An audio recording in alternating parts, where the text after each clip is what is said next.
The only certainty we have right now is uncertainty. So it would appear that we are in a period of, let's call it extreme uncertainty. The phrase unparalleled, in my opinion, is overused, to say the least. There have been periods of greater uncertainty, but nonetheless, this is up there on the uncertainty-ometer. Those of us of a certain vintage can probably remember a period of time where a number of the factors acting on our current circumstances were similar, if not identical. That being the late 70s and early 80s, where we had an inflationary spiral which was, quite honestly, significantly greater than that which we're experiencing at the moment. In addition to which, that gave rise to significant wage inflation, and we also had experienced significant fuel shortages. The price of energy was disproportionately high compared to household incomes. So lots of things felt quite similar to where we are now, and depressingly, at that point, politicians didn't really seem to have solutions that didn't involve throwing the bathwater out with the baby. We had effectively two camps. The Labour government at the time, and we, again, if we all remember beer and sandwiches at number 10, were effectively trying to bribe the trade unions into not demanding too high wage settlements, which didn't work. We then had the winter of discontent, which brought down that particular government, which brought in the Conservative government at the time, Margaret Thatcher, with a 40-seat majority, which was enough to allow her to push through her solution to that vortex of problems, which was Sir Keith Joseph's monetarist solution, which, whilst it was effective insofar as it certainly brought inflation under control, led to the largest mass unemployment since demobilisation at the end of the Second World War, and what were referred to as Maggie's Millions, because the principle behind it was to restrict the money supply to the point where businesses found it very difficult to borrow, and there was just less money in circulation, and the result of that was a reverse of inflationary pressures, but obviously it was catastrophic for lots and lots of businesses, both big and small. We came out the other end of it with a leaner economy, but gosh, was it painful medicine. The challenges facing business at the moment are interesting because it's very difficult to pin down. I mean, the one thing we can be absolutely sure of is there's no certainty around this.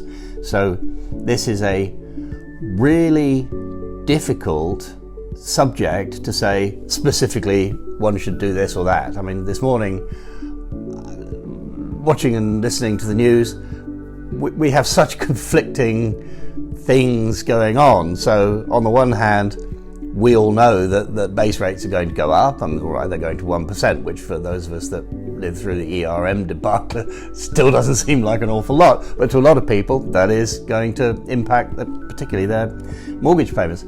On the other hand, we hear this morning that Shell made £7.2 billion of profit in the last quarter.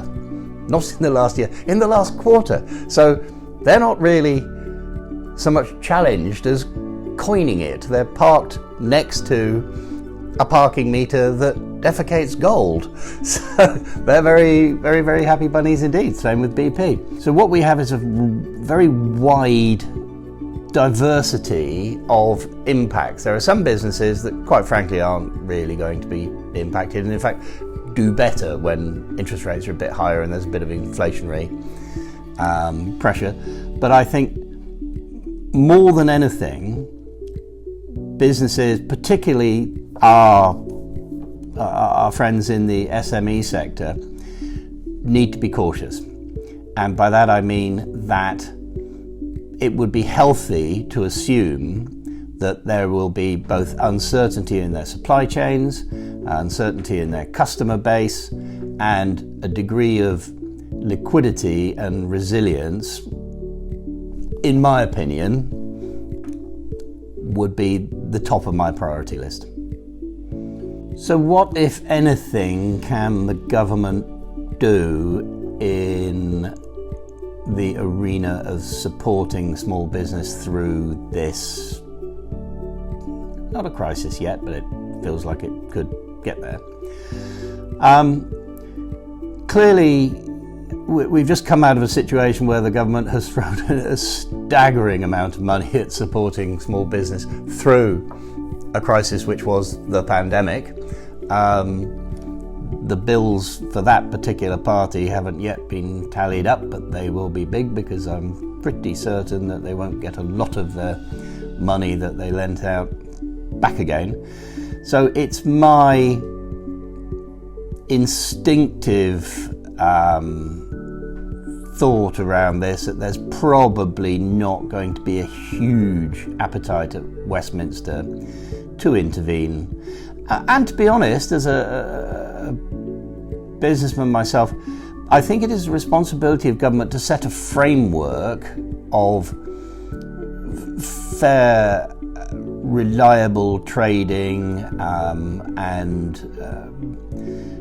laws and circumstances which allow businesses to go about their business on a daily basis.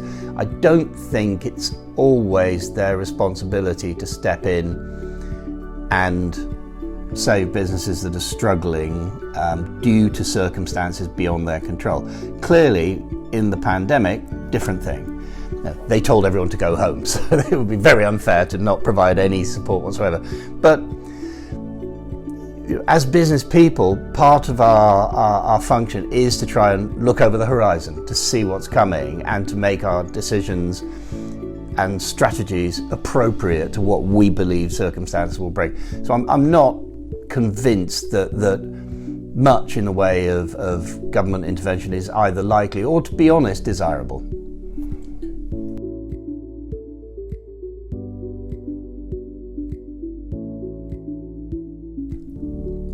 There are various warning signs of dangers that are lurking. I think I think it's not impossible to foresee a scenario where rising interest rates brings a halt to the house price inflation craziness that we've seen of late.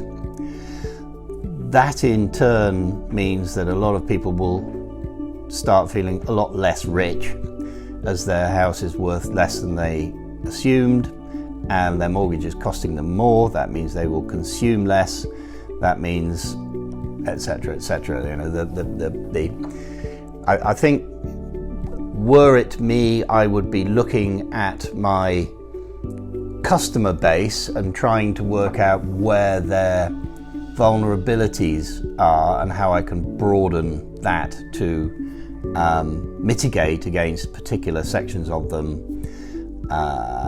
becoming less inclined to spend.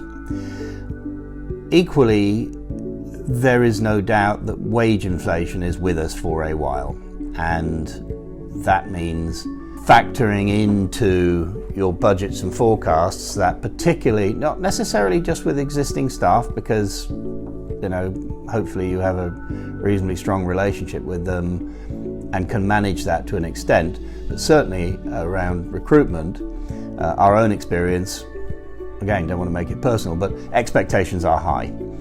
People, in an odd, slightly philosophical way, a lot of people seem to have come out the other end of the pandemic sort of going, well, that was then and this is now, and I want a different life, please. And that means I expect either more money for doing the same thing, or I'm just not going to do the same thing. So the idea that it's an employer's game has stopped. It's definitely there's been a great deal of levelling up, and people want and expect not just necessarily more money, but a great deal more flexibility. One thing we notice all the time is that a lot of people prefer to work from home a bit, and they certainly expect employers to be flexible.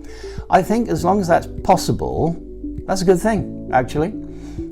It's a way of rewarding people without actually costing yourself a great deal more money. And I would encourage businesses who can allow people that kind of flexible working cycle to do so. It's a nice thing to be able to do. The only certainty we have right now is uncertainty. As the Chinese would say, we are living in interesting times.